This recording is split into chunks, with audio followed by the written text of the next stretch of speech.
When I was a kid, we didn't have much. I never really knew that though. We always had enough. My sister and I got free lunch tokens at school, but sometimes when the cafeteria was serving something we didn't like, we would go home for lunch. Mom never complained.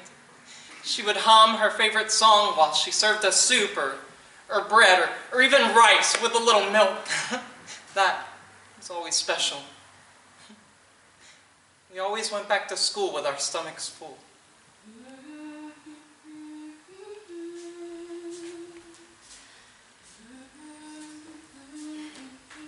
Years later, I found out that those days when my sister and I went home unexpectedly, that the lunch we ate was our mother's. While we went back to school full, Mother spent the rest of the afternoon hungry. She gave away her portion without ever saying one word. To this day, no one has ever loved me like that. Don't need to be alone. Don't need to be alone. No need to be alone. No need to be alone. It's real love. It's real love. It's real love. It's real. From this moment on, I know exactly where my life will go. Seems that all I really was doing was waiting for love. Don't need to be afraid. Don't need to be afraid. No need to be afraid. No need to be afraid. It's real love. It's real love. It's real love. It's real. Don't need to be alone. Don't need to be alone.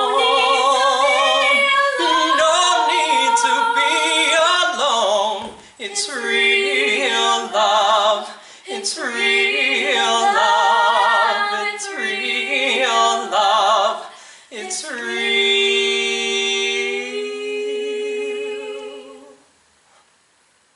Thought I'd been in love before, but in my heart I wanted more. Seems that all I really was doing was waiting for love.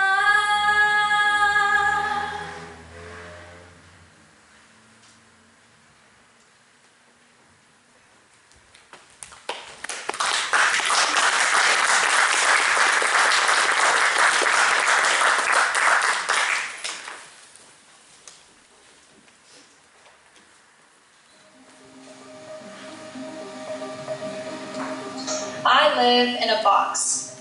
I am so afraid of being like everybody else that I don't know how to be myself. My biography is a blank page, an empty, cardboard box. I live in a box, a frame, a prison, locking out emotion, locking in numbness, feeling lost, wired trapped within a cage, feeling alone when I'm surrounded by people. I live in a box of cold brick walls where kids sharpie their initials when the teacher isn't looking, where the girls whisper and snicker and laugh the instant my back is turned, because my clothes are hand-me-downs and my shoulders slump, and my words will never be prissy enough, and my face will never be pretty enough, and I will never be enough. My box is anxiety, Fear, doubt, Insecurity. My box is folded out loose leaf paper, covered in secrets no one will ever read. my box is a memory that replays in my head over and over and over and over. My box is painted with words I was never supposed to hear. My box is someone else's sins, piles up around me like stacks of newspapers. My box is so tight that I can't breathe, so tight that it conforms to my skin like a latex glove. My box is tomorrow, the glue on the soles of my shoes that keeps me from moving forward. There is so much that I can do, see, be. So much that exists outside the confines of my box. Drop the frame. Watch it break.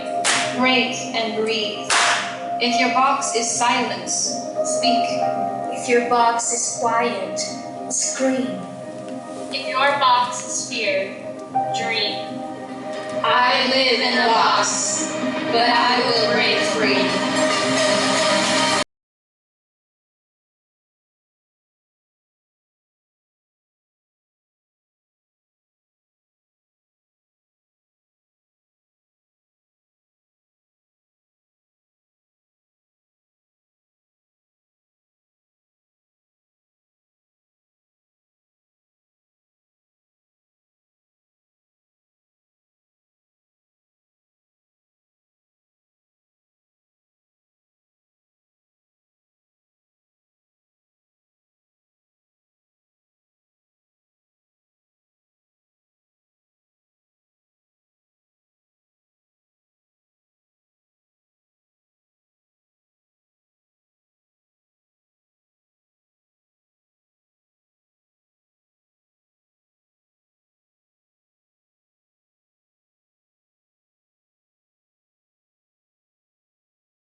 When I was 17, I dropped my best friend at his house after orchestra rehearsal.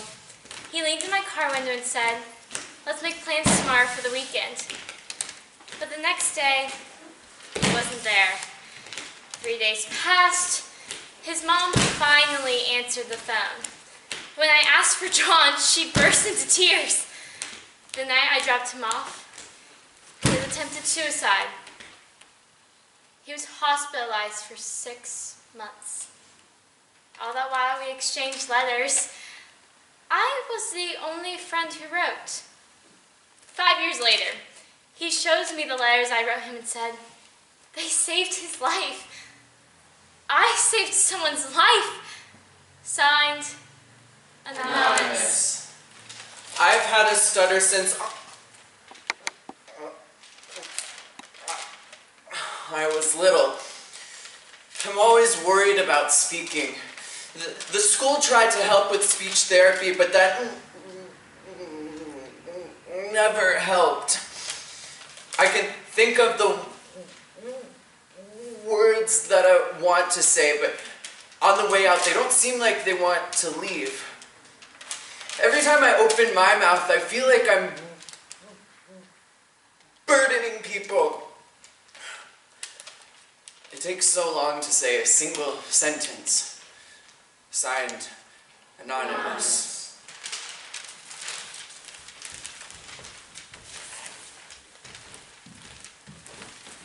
Always excelled at work, always overkill. great reviews, always took pride in everything I did, but I learned you can get fired for all the wrong reasons. I'm now unemployed and I can't figure out why. Signed, Anonymous. I was born deaf. I am happy. The biggest lesson I learned is do not be afraid. I won't let anyone pull me down.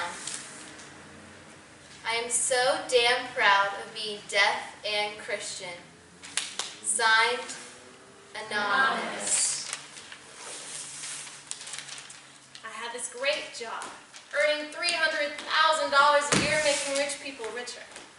But my son didn't want to follow the map I laid out for him. He started robbing places when he was a teenager. One day, I was standing outside the courtroom with my ex-husband and a sea of other parents who had called off their minimum wage jobs to take the bus or walk to this cold, ominous federal building. And here I was, this rich mother, surrounded by poor mothers, wondering where I had gone wrong. And then my son came out, in his blue jumpsuit, and his hands cupped behind his back, and his black and blue eye. And I was so embarrassed. My son committed suicide in his solitary confinement cell 3 days before his 25th birthday. Signed, Anonymous. I met my mom when I was 19. There was an accident. She had 2 other kids, and as they gotten older, they've reached out to me. My sister, she said she wanted to meet me, she wanted to talk to me, she loved me, she missed me. I've never even met this girl. But I decided I was going to meet her. But I told her beforehand, I don't plan on meeting your mom. I don't want to talk to her. I'm just going to meet you. Well, I met her. And as I was standing there, I looked off, and I saw this woman walking towards us. She was crying. She was saying, I love you, I love you. I just couldn't bring myself to say I love you back. Signed, Anonymous. I'm just trying to be a decent human being. I want to give love and hope to everyone around me, but it's hard with anxiety. I struggle day to day, but I won't let it rule my life. I want to be the best I can be for myself. Not only myself, but my loved ones and everyone I meet. I want to be the change I want to see in the world. I just need to get over the worry and the being scared. I'll make it. Signed, Anonymous. Love doesn't feel how I expected it to feel. There's something wrong, and I know it's me. Maybe it's depression, or I don't know. I can't put a name to it, but I feel like I'm trapped inside of an invisible box, and nothing can get in, and nothing can get out. And when I talk, I hear my words echoing over and over again, saying all the wrong things.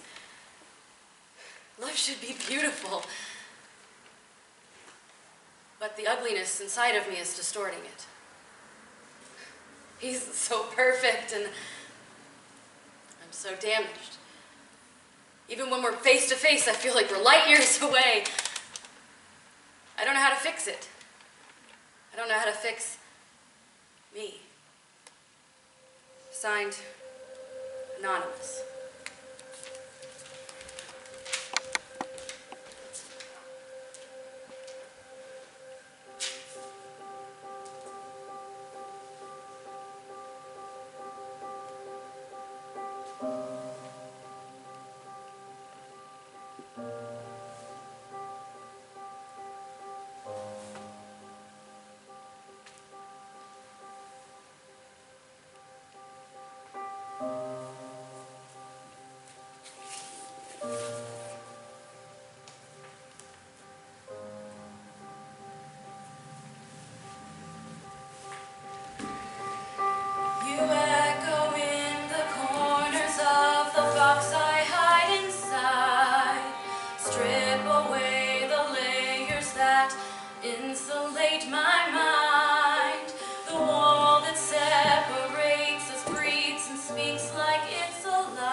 Drug dealers, bouncing from home to home. I prostituted myself for $300, $400, just so I could have a bed to sleep in that night. I let filthy, horny men take me home. But sometimes the way they looked at me scared me too much. And I would wait until they go into another room, and I would run outside and just keep running until my legs gave out, until I couldn't breathe. I train hopped to get from city to city. While I was train hopping, I met him. I knew he wasn't safe. I saw the way he manipulated people with that charming grin. He could walk up to anybody and convince them to give him money. We walked through the park every day, and I would see the way he talked to people. Lie to their faces, slip onto their defenses with that charming grin. It was beautiful and terrifying.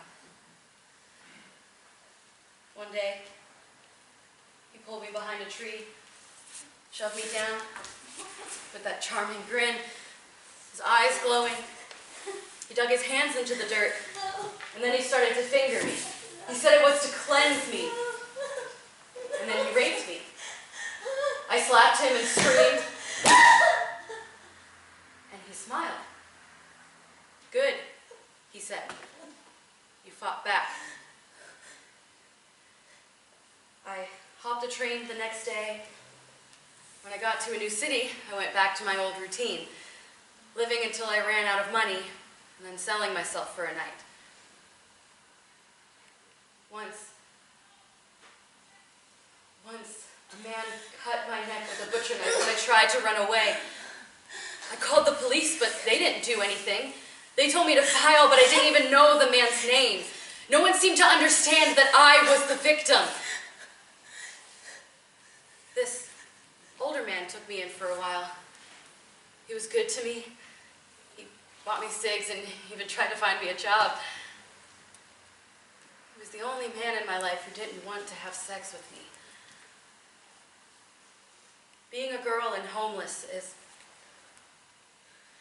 Sometimes you have to do things that you don't want to do. And the more you do those things, the less of yourself there is. I don't know who I am anymore. Sometimes I get a glimpse of who I was. 13 years old and innocent, dancing in the sun, light glinting off my hair. Sometimes I let myself dance, like a feather, weightless and graceful. Sometimes I let myself believe in beauty again, just for a split second. And then the darkness surrounds me, and I disappear.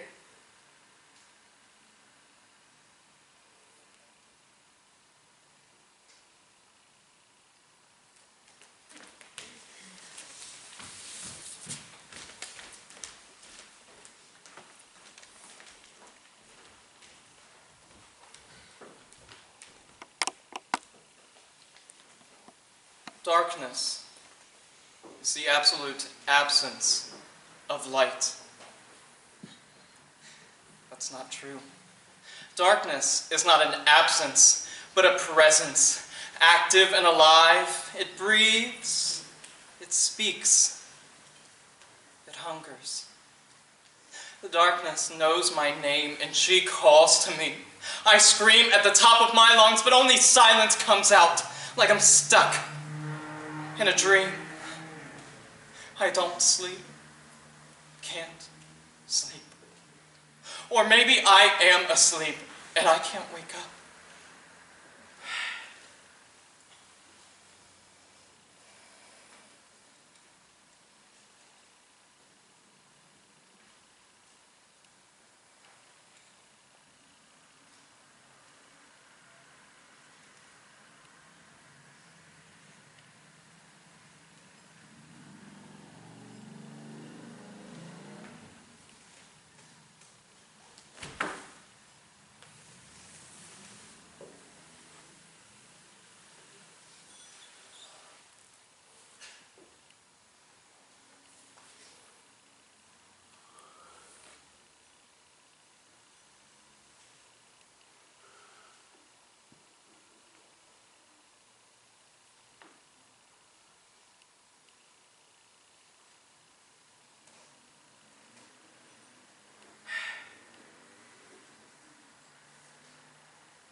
At night, I dream of falling into a castle. It's not the falling that scares me. It's the landing. It's knowing that once I reach the rocky bottom of my castle, I would be too broken to climb back up. And I would be alone. The darkness. Forever.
At night, I dream of falling into a castle.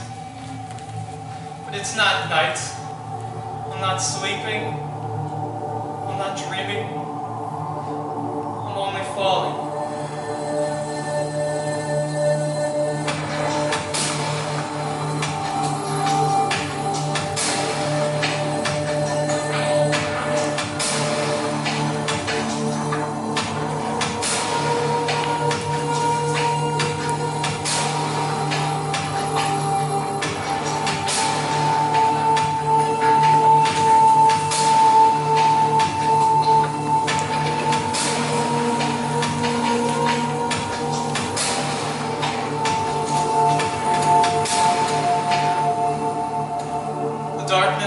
holds my hand.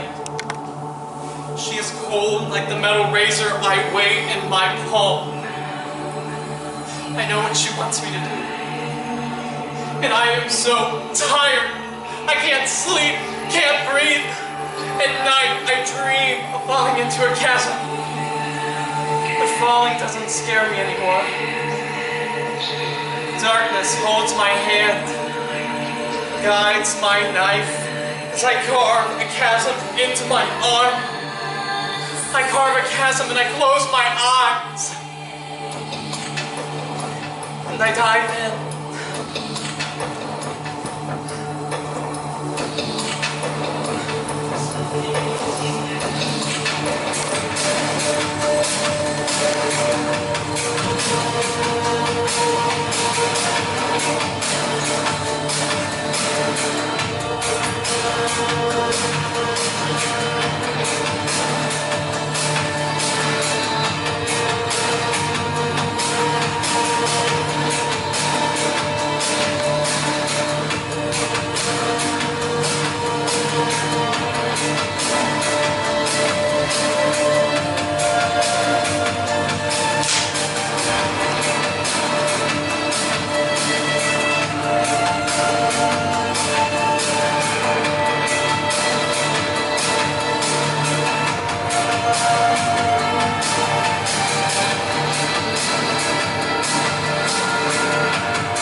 I see red.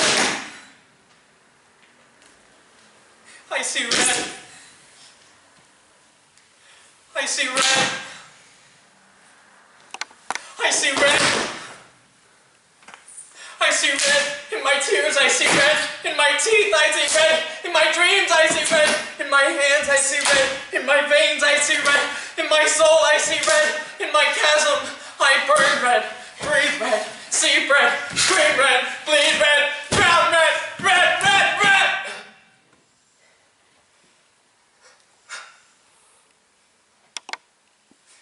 I am a chasm.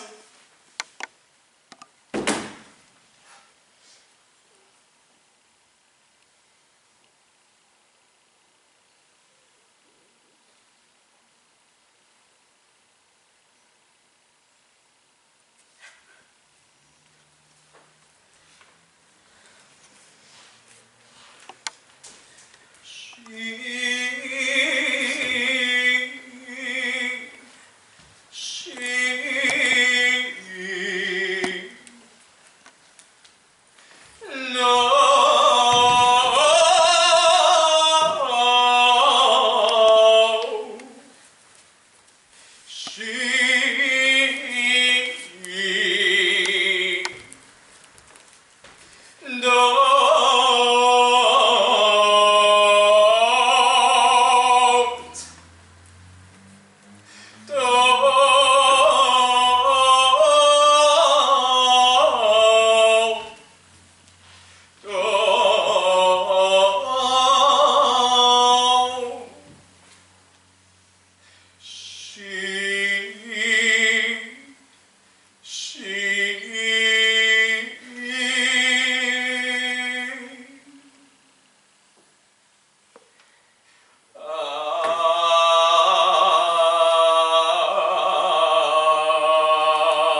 I don't know who found me. I remember drowning in red, so much red, and a voice 1,000 miles away yelling, "Why? Why?" And I couldn't respond.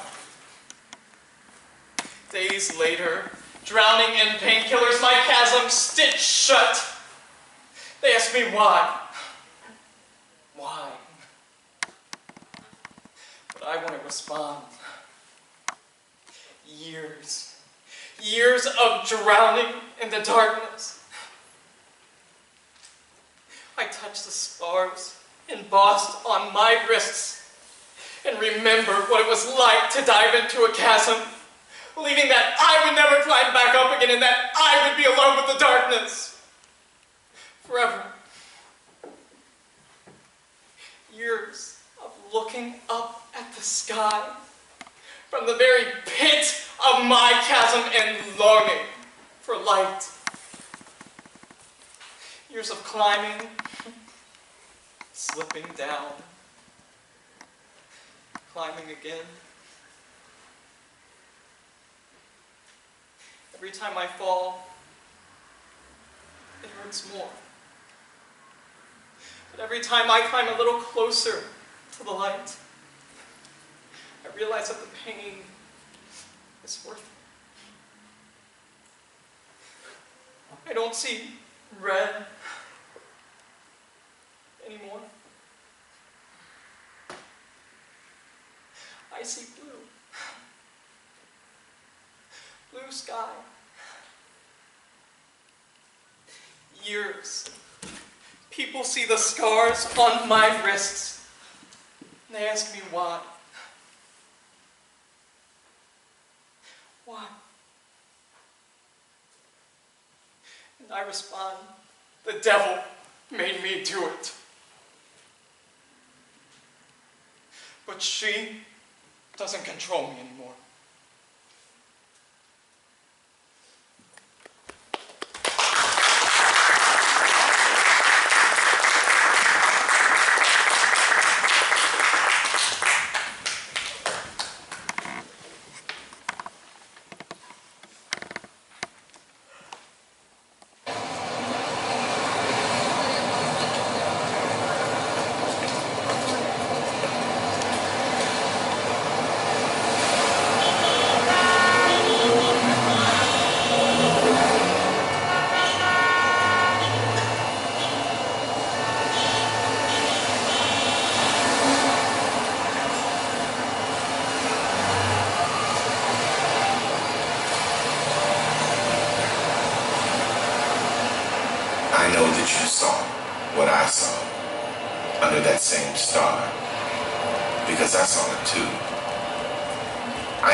Met as humans, and I saw that you had been crying too when no one else was around, where you thought it was safe.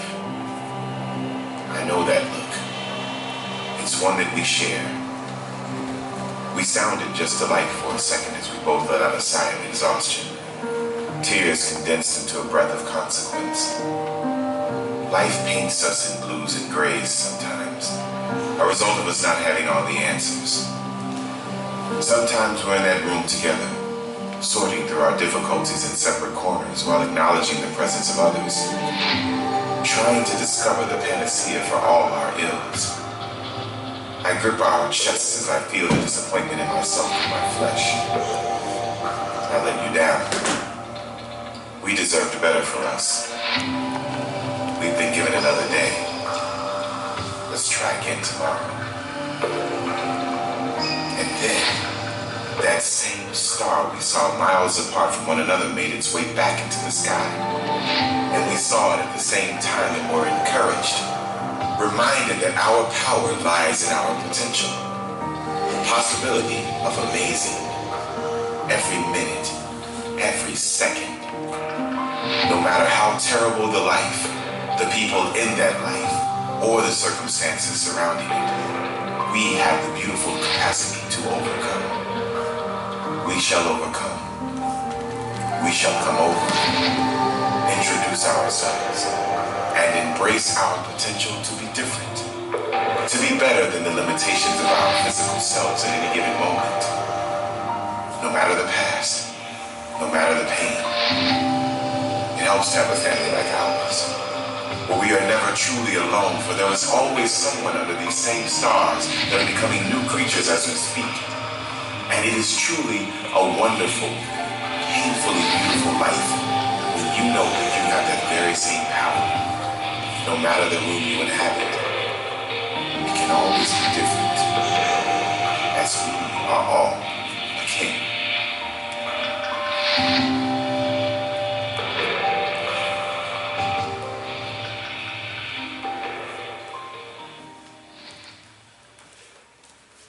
I got this theory that some souls get lost on their way to heaven and get stuck where we can see them.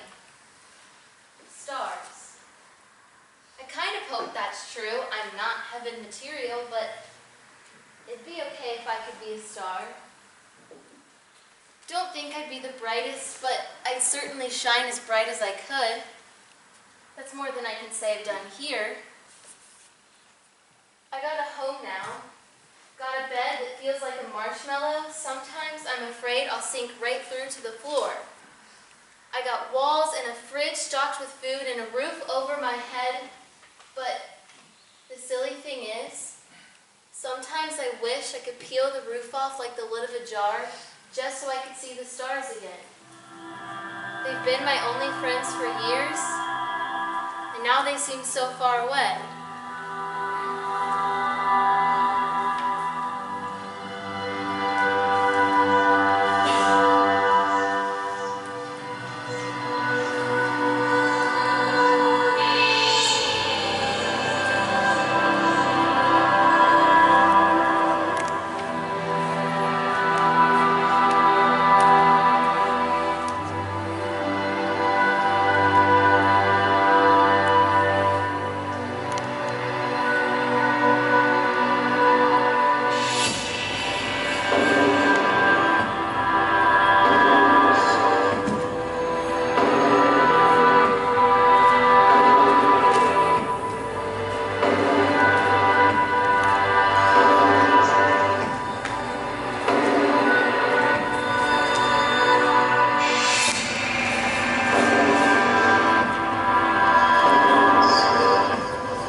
a story.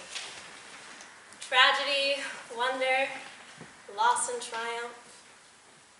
This project began almost 2 years ago. I set out into the streets of Over the Rhine and began interviewing complete strangers about their lives, specifically their greatest personal challenges. A lot of times I got blown off, but once in a blue moon, someone would be brave enough to share a moment, a memory, a challenge, a triumph. They told me about experiences that I could scarcely imagine, from drug addiction to sexual abuse, living in extreme poverty, being abandoned by their parents. But they also told me how they had survived against all odds, and what's more, they had found hope in the most horrific of places. I also collected written stories, more than 200, all of them local, all of them anonymous. Some of them were pages long, others only a sentence.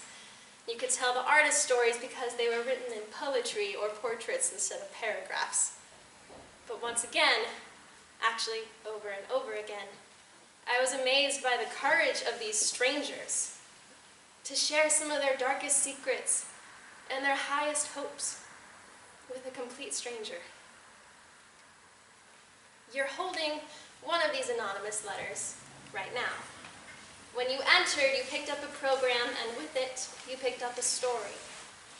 Now, all of these stories are anonymous, all of them are true, and all of them are local. They could belong to someone sitting next to you. They could belong to the man that loiters across the street and asks for donations. They could belong to someone that you pass every day, but would never, ever talk to. You don't have to keep this story, but you do have to read it. Someone in this city, perhaps in this room, has shared a small fragment of their life with you so that you can learn from it. It's necessary to note that every story contained in this show comes from those interviews and letters. Every story is true, every story is local, and every story is anonymous. Every movement, every lyric, every poem comes from a specific story that was shared with me throughout the past 2 years. And every monologue is a story that was shared verbatim. There's no fiction, just a lot of truth told in a very different way. Everyone has a story, and everyone's story is different, but everyone's story deserves to be told. I am the grocery store attendant you don't notice behind the counter. I am the U.S. veteran, standing in a street corner with a cardboard sign. I am the single mother of 3 young children, fighting to keep them from living on the streets. I am the girl who was assaulted in high school and never told anyone. I'm the divorcee who lost his job, home, kids, car, and hope. I am the man who was kicked out of his home for admitting to his family that he was gay. I am the woman dying of cancer before she even learned how to live. I'm the white-collar soccer mom, hiding bruises from her abusive husband beneath long-sleeved button-down shirts. I am the teenager who prostituted herself to earn money to pay for college. I am the girl trying to be independent and strong, even when the world seems determined to tear her down. I am the quarterback who was kicked out of school for doing steroids. I am the man who spent the better part of his life in jail for making a stupid mistake. I am the quiet child in the classroom, the one you bullied and laughed at. I am the face you've already forgotten. I am the story you'll never hear. I am the person sitting next to you. I am you. you.